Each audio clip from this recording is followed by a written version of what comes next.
I want to talk about my journey to grad school. Yeah, my journey to grad school. I'm currently in Korea for my grad school. But I would like to share my story because I know that a lot of people are gonna learn from it or might be encouraged to do some things from it. So I'm gonna go back to why grad school. Why did I choose to go for grad school? Why PhD? You'd be surprised. I graduated university 2005 and I've always wanted to do my master's and PhD. So why am I doing it at the age of 43 in 2025?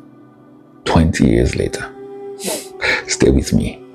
So I graduated from Benson Idahosa University in Nigeria. It's a private school. I'm not a spoiled child. Don't get it wrong. Please don't. And every single attempt to go for masters always ended up somehow. At the age, my plan as a child was at the age of 25, I would have my business, my company that produced software. I had a business of a software production company. That never happened. My bachelor's degree was in computer science. And even when I worked in the bank, I resigned from the bank. I'd gotten an admission in a school in Sweden. After I resigned, they wrote me and told me that they were not going to do the program because they didn't have enough students for the year. I got an admission to go study. Sweden was artificial intelligence, by the way. Then after that, 2009, Sweden was 2008, 2009, I got an admission to University of Success, UK, to go study evolutionary and adaptive systems. See how they all sound the same.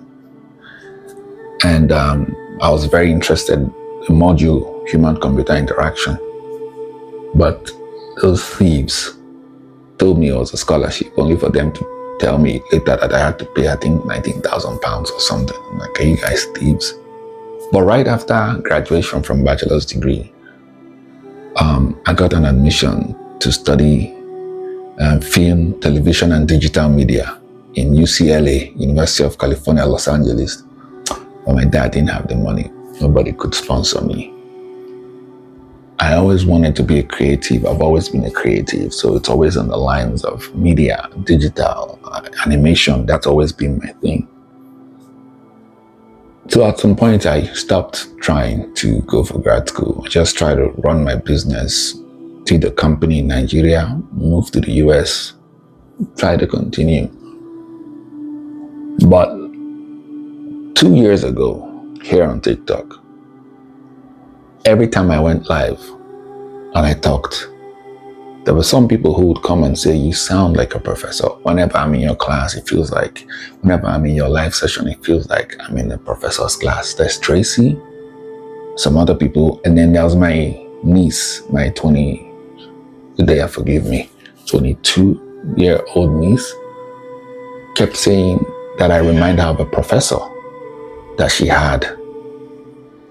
Coincidentally, 2022, on a dating app, I met somebody who was a PhD. Oh, she's alive, God damn it, who is a PhD, actually postdoc. And we, dated briefly. Things didn't work out, but we remained friends. So from there, I also met other people who are PhDs. Went to a Ghana event once. I met a Nigerian who's a PhD. So all of a sudden, the whole 2023, this was 2023-ish, I was around PhDs. I would have debates with them, interact with them. And early 2024, I got introduced to somebody who told me, your models that you've come up with, TOECM, a system model, TOECM, a change model, a board model, why don't you find a school in New York and tell them you have something like this and they will give you a program to do. For those of you who don't know, I don't like stress. See how I'm already rubbing my head like I'm stressed out? Yeah, those things stress me out. So I thought about it. Even when I started running a company, I put it on my website, and my niece said, hey, this is America. If you don't have a degree, people are not going to believe you, or they might, it might be a problem for you in the future. So I was like, okay, I need to get this PhD. I need to put this doctor to my name. I need to have a doctor. I already have MBA as my last name. It sounds like a master's degree. I want to be Dr. Mba, And the moment I began thinking about it, everything started working behind the scenes. My life started spiraling. Spiral is used in negative connotation. My life was spiraling into what it is today. When it was happening, I didn't know it was good, because I don't know people who come and say, oh, it's good. No. When I go through those refining moments, they are painful. They are one of the most painful moments, because yes, in as much as I'm smart, intelligent, confident, I second guess myself. I go through a lot of dark emotions, those periods. So December 2024, backtrack more.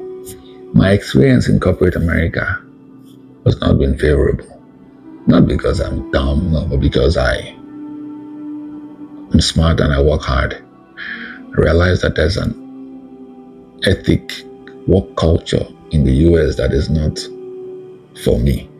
In Japan, maybe. My career has been in the Lean-Agile, Six Sigma. Bottom line, process improvement, workflow and operational optimization, team building. Continuous improvement has been my field for a while. But one thing is, when I worked with teams and I tried to facilitate collaboration between minority groups, like let's say QA teams in India with their representative in Canada, like when I worked in Lululemon, and all of a sudden the Indians are like, thank you so much, nobody really appreciates our work. That's me working in a diverse team of globally distributed teams of loud, proud Americans and Indians who sometimes are subjugated to not speak up. Or like when I worked in Wex Inc., a team of Brazilian programmers, and again, loud Americans, and the Brazilians could not even dispute anything. When I walked into the first meeting, I observed and I told the manager, who is Egyptian, white, by the way, I said, hey, the team is disgruntled. He was like, no. I'm like, this is my job. This is what I do. He asked for feedback. I asked him if he was really ready for that. He said yes. And I gave him feedback. He flipped, because eventually these Brazilians would come meet me privately and say, Oni, thank you so much. Thank you so much. We've been trying to say this. Then I worked with Labor and Industries, where I was now at the same thing, and I received, where I said something, and intentionally these white female people that I worked with twisted or chose to take what I said as disrespectful because I'm Nigerian. Like I already told you before, was disrespectful. You will believe this. And then Nigerians were poetic, even in the whole code switch, and after a while your brain shuts down. It's called double consciousness. This is studies that have been done by professionals. So even in the midst of code switching to have a good meeting without misunderstanding, sometimes you revert back to your original thinking language, which is Nigerian English. So I said things in Nigerian English. Second one was, or when we're having a meeting and I text you, I hope to God you see the message. And that was disrespectful. Matter of fact, when I moved from Houston to Seattle, during the meeting, I said, it is what it is. They were also offended because it was this color. It wasn't that color. So let me stop here. I'll continue part 2 in the next video.